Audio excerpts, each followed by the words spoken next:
Hello and welcome to the Seahawk Spotlight. I'm Ed Habershaw, here with Abby Tepper, a senior member of the Salve Regina field hockey and women's lacrosse teams. Welcome, Abby. Thank you for having me. I'm glad you're here because you're in the middle of an incredible season with field hockey. Talk about what it's like being a senior on this year's squad.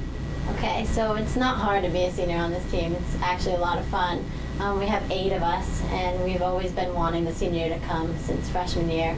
All of us would say, oh, we can't wait for it to come. It's going to be an unreal season. So it's really fun to be a senior on the team, especially having a big presence with 8 of us. So you came in together as freshmen. Mm-hmm. Talk about the growth that you and your fellow seniors have had over the 4 years. So I definitely think just from experience, our growth and like everything we've been through together, and now having a lot of the seniors starting, like it's just like great. And even like on senior day, having us all play together and be on the field together was a great experience. And a lot of growth has happened, definitely, just from these 4 years and everything we've been through together since we've stuck through it all together, like helping each other out and everything with anything on and off the field. How did Abby Tepper find Salve Regina?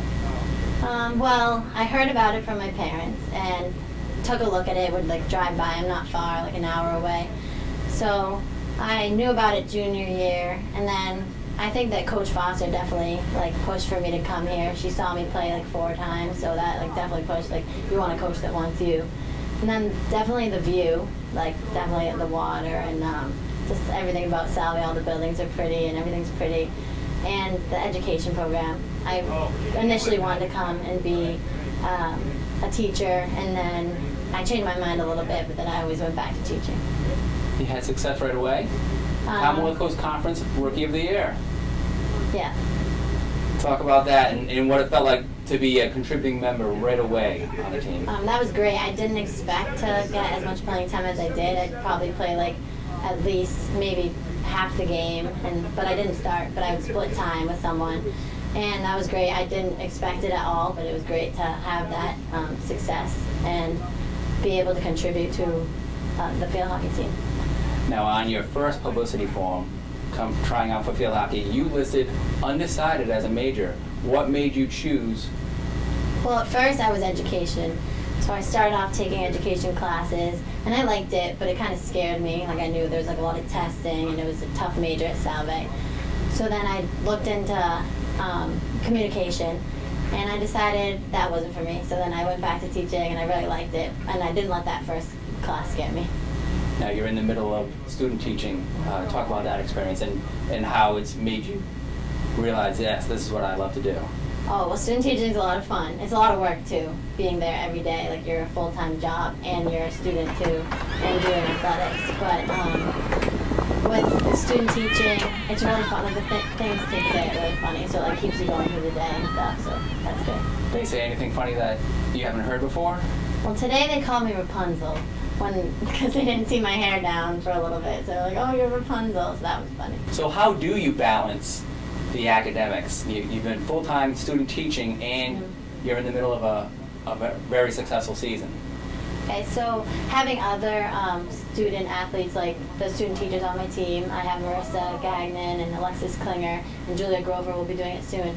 Just having them to like back you up, go home, like talk about it with them. What are they doing? Like how can I do what they're doing? Maybe they have strategies. But also, coach gives us a little bit of leeway, like for 6 a.m. practices, you might have to leave early, and that's okay with her. Like she's not going to penalize you because you have to go to student teaching. She understands that it's student then athlete.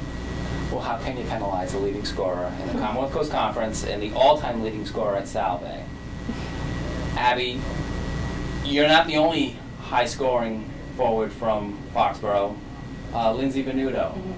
Any help from you and Coach Forster getting Lindsay Venuto to come to Salve? Definitely. I had her come and visit, and I would like talk to her a lot about it to get her to come here. So she also visited and loved it, and Mary Kane and I had her come, and she was like, oh, I want to be friends like you guys. I want to meet friends like you guys. So that definitely got her to come. And just like telling her about field hockey and how like D3 that you're able to do sports and be able to balance academics. What is it about Foxboro that's producing these high-scoring forwards? Well, our coach in high school was really competitive, and we get that competitive drive from her. I think she was a Division I athlete at Northeastern, so I think having her as our coach, like, she really pushed us to be the top, and we're expected every season to go into the tournament, into playoffs, so there was no question about that. You had to go. How did Foxboro do in the Hockomock? We were up there, maybe like second place in the Hockomock League, but there was always tough teams like Mansfield and Canton was a pretty good team, and also Franklin. Nice. Well, Abby, you're in your fourth and final season with Salve. You've had the opportunity to play for two different head coaches field hockey-wise and two different head coaches lacrosse-wise. What in a coach helps bring out the best in Abby Tepper? Definitely pushing me. You have to like push me. I also push myself a lot, but definitely pushing me, but also like a little bit positivity here and there. But you don't need to. Like, you can definitely push me. Like, I like a coach who like yells at me, tells me what I'm doing wrong. You need that. You can't always be telling them what they're doing right. Just even, I think that they have to run me, like make us run. That's definitely a thing.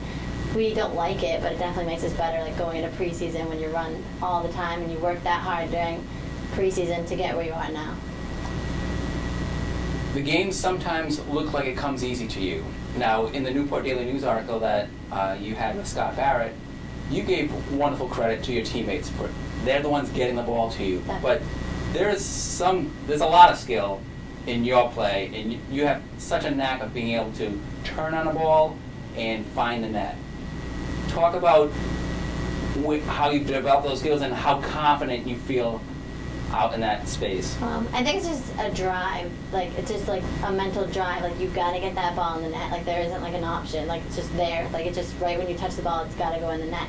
So it's just, you put as much as you can into it to get it to hit the backboard, and like, you love that sound, that feeling of, and then like, of course, celebrating. Also, I just don't really try to think about scoring. I don't really want to think about it during the game, because then I know that it won't happen. I don't want to get like mentally, like a mental block or anything like that. So I try not to think about scoring, just beating that team out no matter how we can. You've had a number of one-goal wins this season, 1-0 over University of New England and 1-0 over Gordon, a team that you hadn't beaten in several years, but finally got to them this year. A lot of that comes because of the senior experience, what you guys have been through freshman through senior year. Talk about how it's all coming together at this. I just feel like if we're down, or if it's 0-0 at halftime or something, we don't worry. Like, it's not like a worry. We just play composed, and we're like, we've been through it before, because we have the experience, so we know that it's so easy to come back. And you can come back, we watch clips, and you can come back in 30 seconds. So we know that it's easy to come back if we want it bad enough, and we know we all want it bad enough. So that's how those 1-0 games have happened. We're not down on ourselves. In past years, we've been down on ourselves, like, or 0-0. But now we just play composed, like, we know we can do it. That's how we play. Among the national leaders, both individually and as a team in scoring, but you still also have a great defensive effort on the squad. Talk about who's contributing there. Well, Jessie, our goalie, everyone knows she's a stud. She is. We all joke about it. But she definitely contributes a lot this season. We have a ton of trust in her, even though she didn't play as much freshman year, but this year she's our starter every game. But we definitely have a lot of trust in her. She's athletic. She's quick. So we know she's there for us. And then Allie Gold, she's great. She's always coming out of the woodwork, like really fast and getting by all the defenders. She's a really long stick length, so she can get past them. And we just have, I feel like we just trust each other, like we know. And also Alyssa Percalis, she's on our defense. She played and started every game last year. And then we have a freshman who's very good too. So she is a starter, and I think just having the experience kind of helps her gain some confidence too. Talking about Emma Gaggio? Yeah. Excellent. Abby, several of those players that you mentioned also make the same transition as you into the spring sport of lacrosse. Talk about that transition. What is it like moving from field hockey into lacrosse? Well, moving into lacrosse, I hate taking any time off, so I maybe take like a week off and then get into lacrosse. Just try to get back with the girls. It's hard to you can stay in touch with the girls, but it's tough to be like all involved in their fall ball because you don't have time already for your own season. So it's tough to be involved in fall ball, but then you just got to get right back in with them, start doing captain's practices with them, and getting back with the team. I think we'll probably have meetings before, like right when I get out of season. I'm going to try to like talk to teams, and I'm going to be with them. What do you do when field hockey's no more and lacrosse no more? What are you doing on campus when there are no sports to play? I don't know what I'm going to do. I don't know, but I do coach Outlaws lacrosse in the summer. I've been doing that since my junior year. So I'm excited to get back with them this summer, and I heard I might be doing a high school team with them, so that's a big change for me. I've been doing, it's like a club team, and I've been doing 6th grade usually, and now this year I might do a high school team, so that's going to be a big change, going from the little girls to like the big leagues. Nice. What has your Salve experience been like? I love it here, definitely love it. I gained my best friends here. I live with them.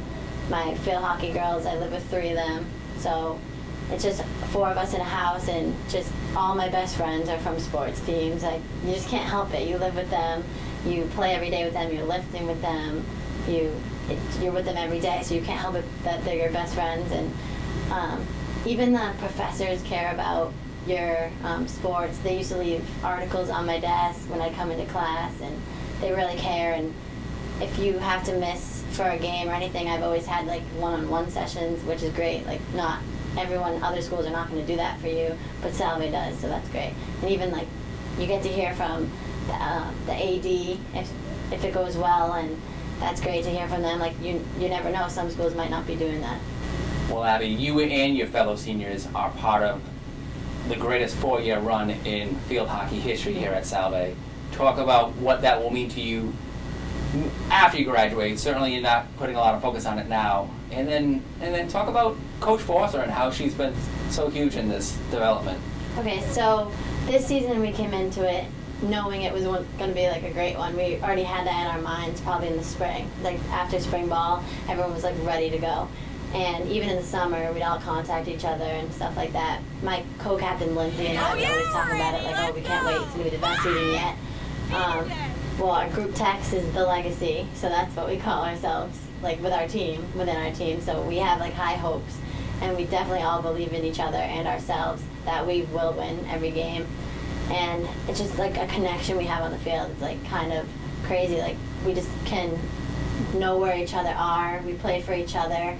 Like, I would say our midfielders are like our rocks sometimes. Like, most of the time, they really do all the work. They're like our workhorses, and they just do most of the transition from the defensive end to the offensive end. So they deserve a lot of credit, as well as the defense, when they do the defensive saves and they get it out of the circle for us. So all these people deserve so much credit. And the goalie, obviously, Jessie, she does a lot, massive saves in big games. Endicott was a lot of saves for her. UNE, the 1-0 game. And Coach, for the past couple years, since I've been with her, I've been with her for 3 years. Since 1 year, she was on maternity leave, but I just feel like she knew where to place me, how to coach me, like where I should be on the field and everything. She had a good knack for that, like where I should be. Freshman year, I was left forward, and that was a good spot for me. And then junior and senior year, I was center forward, and I just think that was a good decision. And we've had good communication, her and I. Like, if I ever needed anything, I'd always go to her. If it'd be school or anything with field hockey or anything at all, I could always go to her, and I knew that. She made that clear with telling us, like, her office is always open and everything. And I just think she has a good knack for, like, managing the team. She makes sure everyone's being accountable and everyone knows what they're supposed to do. She makes her expectations really clear.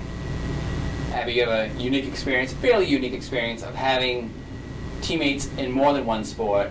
But at Salve Regina, it is 19 sports, one team, and we have Seahawks supporting Seahawks. Talk about how the support you guys received at your senior day from our women's ice hockey team. Yeah, it was awesome. They put in a sign that said, "Ice hockey loves Focky," and it was really nice of them. They put all our numbers on it. Most of their team showed up, I think, and they had a big blow-up of Mary Kane, and that was funny. So now we have those in our house. So that was great for them to do that. We loved it, and we're definitely going to go to their senior game and do it for them, because they deserve to get the same support. And we see men's lacrosse sometimes at our games. So that's really nice to see other teams supporting each other. Yeah, they held their Mary Kane Big Head up on hockey sticks, so you'll have to do the same with field hockey Yeah, sticks at ice hockey. Definitely. If you could talk to 17-year-old Abby Tepper making her first trip down to Salve to start field hockey in the fall of 2012, Yeah. what would you say to her? I'd probably tell her to stop worrying because I was really worried. Like, am I going to make the team? Am I going to be able to get any playing time? Like, all about that. And also tell her, like, don't worry, your best friends are on this team. Like, you will make your best friends. Like, what if the team isn't like me? But I've loved every person I've played with, and I tell her not to worry about that. And I'm sure Mom and Dad, Mike and Diane Tepper, had the same advice for you. Yeah, they didn't want me to worry either. They've been really supportive through everything since high school, field hockey, and lacrosse to now. My dad's like a #1 fan, like watches all the games if you can't get to them. Pre-game pep talks, and he's been there through all that. And my mom, even when I had to do clubs, she would be traveling with me and bring me to all those practices. They'd be in Seahawk, like not that close to my town. So she was always there for me through that. And brothers and sisters? Yeah, Ryan and Brittany. My brother one time he was at Bridgewater State, he's a cop there, and during lacrosse season, a girl got injured on the field and he came on. It was funny to see him there, but obviously the injury wasn't funny. So Abby, I do want to know this question. Why field hockey? Why lacrosse? What attracted you to those sports? Okay, so I was in 3rd grade when I first started lacrosse, and it was new to the town and everything, and I just wanted to try something about it. I just wanted to be competitive. Even in 3rd grade, I had that drive to like be playing against people and playing something new to me too, and it was popular. It was getting popular. And then field hockey, I actually didn't start playing till my sophomore year of high school, so I didn't even play freshman year. But I made a lot of good friends on the lacrosse team, and they were like, you have to play field hockey. Like, we love you, we want you to play with us, you're really competitive, so come join us for field hockey, you'll love it. And you see that combination a lot, both in high school and in college, field hockey and lacrosse. So Abby, wishing you the best of luck in the remainder of your field hockey season, as well as your 2016 women's lacrosse season. Thank you. Thanks for having me. And I want to thank you all for joining us on this edition of Seahawk Spotlight.